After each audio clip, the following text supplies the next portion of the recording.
Hi అండి అందరికీ ఈరోజు నాటుకోడి పులుసు చేస్తున్నా అండి. మా పల్లెటూరులో ఎక్కువగా దొరికే కోళ్ళు ఏమైనా ఉన్నాయంటే నాటుకోళ్ళు అండి. ఎక్కువగా పెంచుతారు కాబట్టి మనకి ఎప్పుడు నచ్చితే అప్పుడు నాటుకోడి కర్రీ కానీ పులుసు కానీ చేసుకోవచ్చండి.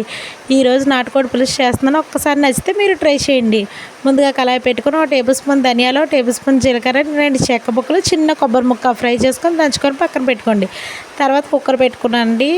ఫ్రై కొంచెం ఆయిల్ వేసుకొని పచ్చిమిర్చి, ఆనియన్స్, టమాటా ఫ్రై అయిన తర్వాత నాటుకోడి ముక్కల్ని కూడా వేసుకొని కొంచెం ఫ్రై చేసుకొని సరిపడినంత ఉప్పు, అల్లం వెల్లుల్లి పేస్ట్ కూడా వేసుకొని ఫ్రై అయిన తర్వాత కారం ఎక్కువే వేసుకోవాలండి. ఎందుకంటే నాటుకోడికి కొంచెం కారం ఎక్కువే పడుతుంది. కొంచెం స్పైసీగా తినవలసిన కారం ఎక్కువే వేసుకోండి.